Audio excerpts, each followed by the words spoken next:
नमस्कार प्रेक्षकांनो, शुभविवाह या मालिकेच्या आजच्या भागामध्ये भूमी आई योगेश्वरी समोर उभी राहिलेली असते आणि भूमी म्हणत असते की आई योगेश्वरी, का तू आमच्याबरोबर असं केलंस ग?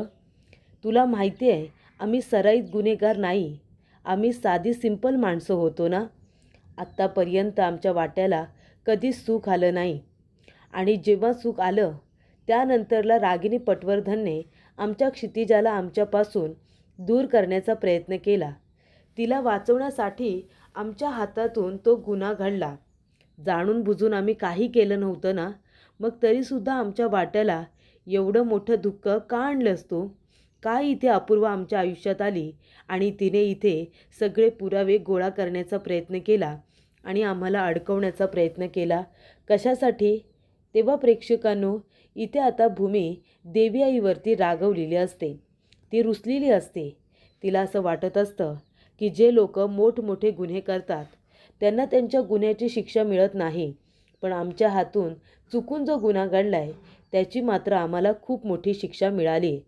तेव्हा प्रेक्षकांनो, आकाश त्या ठिकाणी आलेला असतो. आकाश भूमीला म्हणतो, आपण एक काम करूया का? आपण आता अपूर्वाला आहे ना सगळं काही सांगूया. आपण कन्फेस करूया आपला गुन्हा. आपल्या हातून जे काही घडलं आहे ते तिला सांगू. कदाचित ती आपली काहीतरी मदत करेल. भूमी म्हणते, आकाश तुला खरंच असं वाटतं? तेव्हा आकाश म्हणतो, तीच मगाशी म्हणाली ना की सगळं सत्य सांगा म्हणून, कदाचित मी तुमची काही मदत करू शकेन. तेव्हा जाऊन सांगूया. भूमी म्हणते, चल आत्ताच्या आता सगळं कन्फेस करू. तेव्हा जात असताना भूमीचा पदर तिथे आता टेबलमध्ये अडकलेला असतो. तेव्हा इथे देवी आईने संकेत दिलेला असतो की अपूर्वाला सगळं काही सांगायची गरज नाही आहे. तेव्हा इथे भूमी म्हणत असते, आकाश तू बघतोयस ना, देवी आईने कदाचित आपल्याला संकेत दिलाय की आपण अपूर्वासमोर सगळं काही कन्फेस करायला नको. तेव्हा आकाश म्हणत असतो, भूमी बरोबर बोलतेस तू. हे बघ, अपूर्वाला जे काही करायचं आहे ते करू देत. आपल्याला माहिती आहे ना आपण गुन्हेगार नाही म्हणून. जे काही घडलं ते कसं घडलं आणि का घडलं हे सुद्धा आपल्याला माहिती आहे. आपण जर तसं केलं नसतं तर आज आपली क्षितिजा आपल्याबरोबर नसती, आणि क्षितिजा नसती तर आपण दोघेजणं जगू शकलो असतो का? तेव्हा इथे आकाश म्हणत असतो की भूमी, जे काय व्हायचं आहे ते होऊ दे.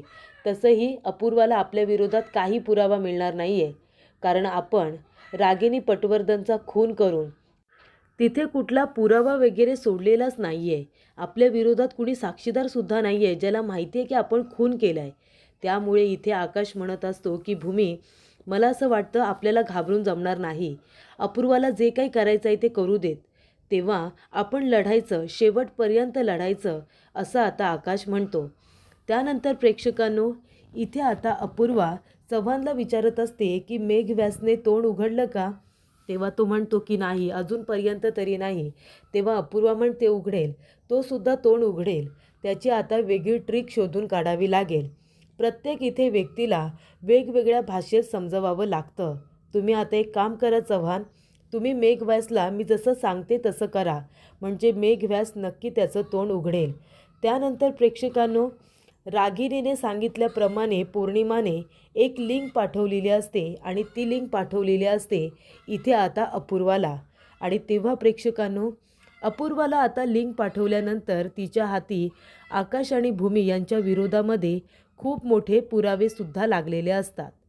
त्यानंतर प्रेक्षकांनो, इथे आता ज्या वेळेला अपूर्वाच्या मोबाईलवरती त्या नंबरवरून लिंक येते ना, तेव्हा अपूर्वाला खूप आनंद होतो. ती म्हणते की चला, इथे आता ह्या लिंकमुळे अजून खूप मोठा पुरावा हाती लागलेला आहे. त्यानंतर प्रेक्षकांनो, चव्हाणला सांगितल्याप्रमाणे चव्हाण त्याचं काम करणार असतो.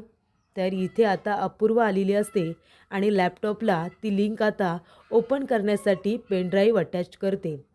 तेवढ्यातच इथे अपूर्वाने सांगितल्याप्रमाणे चव्हाणने त्यांचं काम केलेलं असतं. चव्हाणने इथे आता फोन केलेला असतो एका व्यक्तीला आणि हॉस्पिटलमधून डॉक्टर बोलत आहेत असं मेघला सांगितलेलं असतं. मेघला आता हवालदार खूप जास्त मारत असतात. चव्हाण म्हणत असतात की 1 मिनिट थांबा.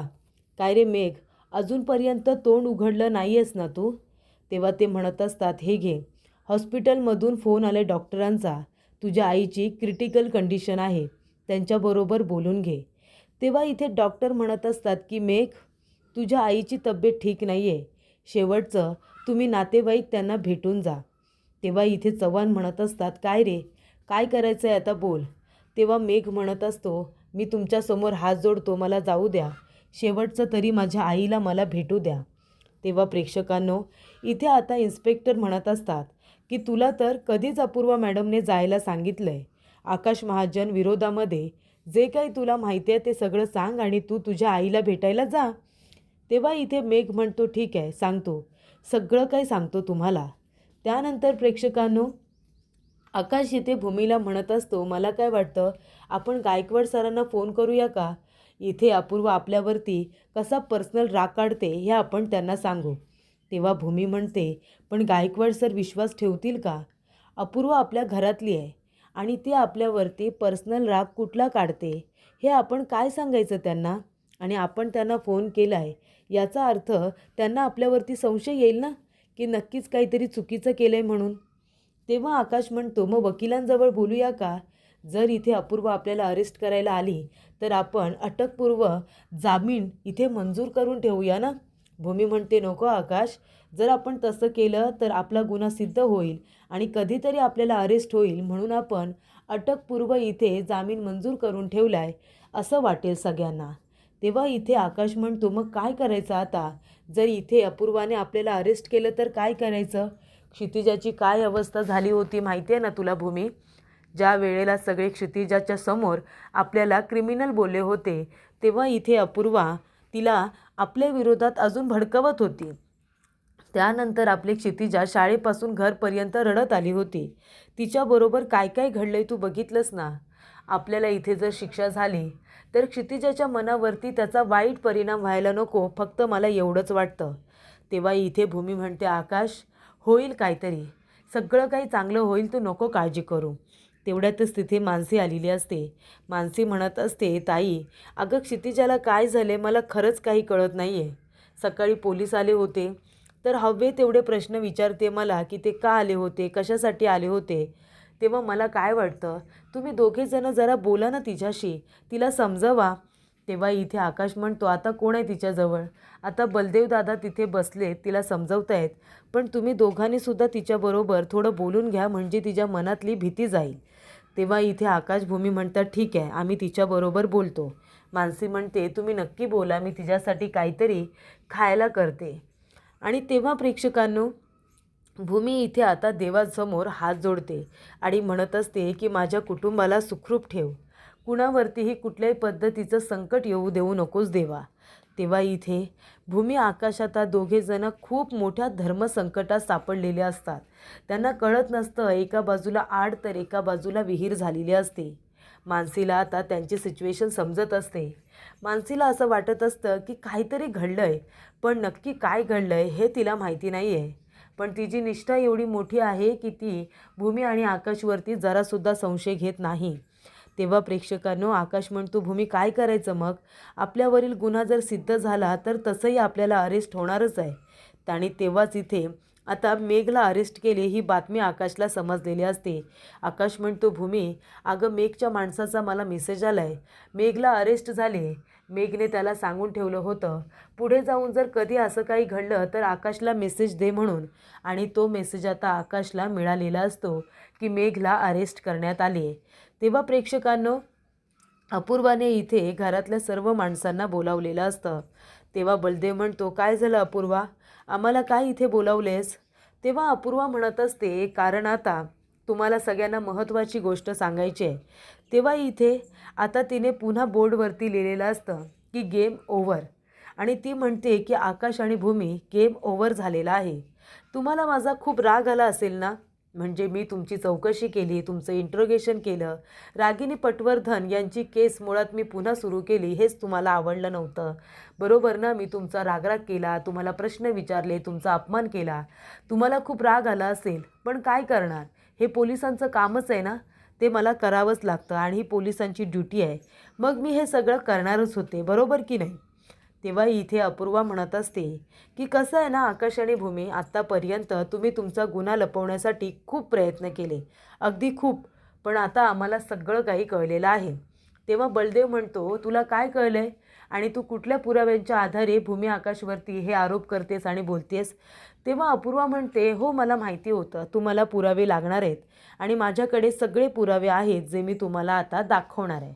तेव्हा तिने इथे टी व्हीला पेन ड्राईव्ह अटॅच केलेलं असतं, ज्याच्यामध्ये तिने जेव्हा अपूर्वाने क्षितिजाचं इंट्रोगेशन केलेलं असतं तेव्हा क्षितिजा म्हणालेली असते की आई बाबा नेहमी म्हणतात रागिनी पटवर्धन आत्या ही परदेशात गेली आहे, पण खरं तर ती परदेशात गेलेलीच नाही आहे, ती इथे इंडियामध्येच आहे.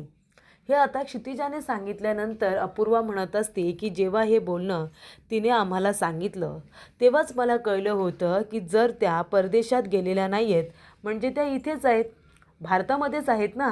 मग जर भारतामध्ये असत्या तर येवना त्या सापडल्या असत्या आणि आम्हाला असं वाटतं की तुम्ही दोघांनी मिळून त्यांचा खून केला आहे आणि म्हणून तुम्ही हे सगळे खोटे पुरावे सादर केलेत की ती परदेशात गेले म्हणून, बरोबर ना. तेव्हा इथे अपूर्वा म्हणत असते आणि तुम्ही ते सगळं कशा पद्धतीने केलं, कशा पद्धतीने तो खून केला, हे सगळं आता मी तुम्हाला इथे टी व्हीवरती दाखवणार आहे. इथे आता एका चित्रपटाच्या रूपात दाखवणार आहे. तेव्हा इथे प्रेक्षकांनो AIचा वापर करून एक आता असा व्हिडिओ तयार करण्यात आलेला असतो ज्याच्यामध्ये रागिनी पटवर्धन शेवटच्या क्षणाला महाजनांच्या घरी आलेली असते. महाजनांच्या घरी आल्यानंतर इथे आता भूमी आणि आकाश तिला पकडायला जातात. त्यानंतरला तिला पकडत असताना इथे दोरखंडाचा एक आता गोल करून तिच्या गळ्यामध्ये टाकतात आणि त्यानंतर तिचा गळा इथे खेचून तिला मारून टाकतात. गळा खेचल्यानंतर ती आता जमिनीवरती कोसळलेली असते आणि त्याच्यामध्येच तिचा जीव गेलेला असतो. जंगलामध्ये बाजूला एक पाण्याची टाकी असते. त्या पाण्याच्या टाकीमध्ये त्यांना टाकून देण्यात आलेलं असतं आणि त्यानंतर टाकी बंद करून घरी आलेले असतात. तर इथे जाता जाता रस्त्यामध्ये टेम्पो ड्रायव्हरला एकाला त्यांची भेट झालेली असते. तो टेम्पो ड्रायव्हर त्यांना सांगतो की रागिनी पटवर्धनला पुढच्या चौकामध्ये सोडलेलं आहे म्हणून आणि त्यानंतर भूमी आकाश त्या ठिकाणी जाऊन रागिनी पटवर्धनला मारून टाकीमध्ये टाकून घरी येतात. हे सगळं असं घडलेलं असतानासुद्धा तुम्ही तुमचा गुन्हा लपवण्यासाठी खूप प्रयत्न करताय. माझ्या सगळं काही लक्षात आले, तुम्ही अशा पद्धतीनेच तिला मारलेलं आहे. मग तरीसुद्धा तुम्ही हे सत्य अजूनपर्यंत कुणाला का नाही सांगितलं? का हे तुम्ही सगळ्यांपासून आणि जगापासून लपून ठेवलं? तेव्हा प्रेक्षकांनो इथे आता पौर्णिमाला बघा किती आनंद झाला आहे आणि प्रेक्षकांनो ही तीच पौर्णिमा आहे जिच्या नवऱ्याला रागिनी पटवर्धनने स्वतःच्या सासूने मुलाला मारलं आणि ही तीच पौर्णिमा आहे जी आता तिची साथ देते आणि ही तीच अपूर्वा आहे जिच्या आईला रागिनी पटवर्धननेच किडनॅप केलं आहे. स्वतःला इतकी मोठी पोलीस ऑफिसर समजते, इथे स्वतःच्या पदाचा वापर फक्त आकाशभूमीला बर्बाद करण्यासाठी वापरते आणि तिला एक गोष्ट कळतच नाही आहे की आपल्याला ज्या मोबाईलवरून हे आता अननोन मेसेज पाठवले जात आहे तो नंबर नक्की कुणाचा आहे, ते कॉल रेकॉर्ड चेक करायला हवेत, ते मेसेज कुठून पाठवत आहे तो नंबर चेक केला पाहिजे, लोकेशन चेक केलं पाहिजे. आता याचा अपूर्वाला काहीही देणं घेणं नाही आहे. अपूर्वाला फक्त माहिती मिळते ना आकाशभूमीच्या विरोधामध्ये कोणीतरी मला माहिती पुरवतं आहे ना, तेवढंच तिच्यासाठी महत्त्वाचं असतं. आणि तेव्हा प्रेक्षकांनो इथे आता ज्या व्यक्तीने म्हणजे अभिजित आणि रागिनी यांनी अपूर्वाच्या आई वडिलांना त्रास दिला, भावाला मारलं, हे सगळं आता ज्यांनी केलं आहे त्यांचा शोध न घेता जे निर्दोष आहेत त्यांच्या हात धुवून पाठी पडलेले आहे. त्यानंतर प्रेक्षकांनो पुढील भागामध्ये इथे आता अपूर्वा म्हणत असते की तुमच्या विरोधात आम्हाला खूप पुरावे मिळालेत, त्यामुळे यू आर अंडर अरेस्ट आकाश आणि भूमी असं ती आता म्हणते आणि त्यांना घेऊन जात असते. मीडियावाले तिथे आलेले असतात आणि मीडियामध्ये सगळीकडे ती बातमी आता पसरलेली असते. बलदेव त्याचबरोबर मानसी, अथर्व सगळेजण रडत असतात. तेव्हा त्या ठिकाणी आलेली असते क्षितिजा. क्षितिजा म्हणत असते, काय झालं, माझ्या आईला कुठे घेऊन जात आहे, माझ्या बाबांना कुठे घेऊन जात आहे? तेव्हा अपूर्वा म्हणत असते, तुझ्या आई वडिलांनी खूप वाईट काम केले, त्यामुळे त्यांना आता शिक्षा होणार आहे. तेव्हा प्रेक्षकांनो इथे आता आनंद झालेला असतो तो रागिनीला. रागिनी म्हणत असते, चला जे मला हवं होतं ते घडलं. दुश्मनीसुद्धा निभावली ती प्रामाणिकपणे आणि सुडाची भावनासुद्धा जी काही निभावली तीसुद्धा प्रामाणिकपणे. माझी हीच इच्छा होती, आकाश आणि भूमी यांना शिक्षा व्हायला हवी आणि तेच प्रेक्षकांनो आता झालेलं असतं. तेव्हा इथे क्षितिजाला जेव्हा अपूर्वा सांगत असते की तुझ्या आईने चुकीचं काम केलं आहे, तुझ्या बाबांनी चुकीचं काम केलं आहे, तेव्हा आकाश आणि भूमीला खूप त्या गोष्टीचा त्रास झालेला असतो.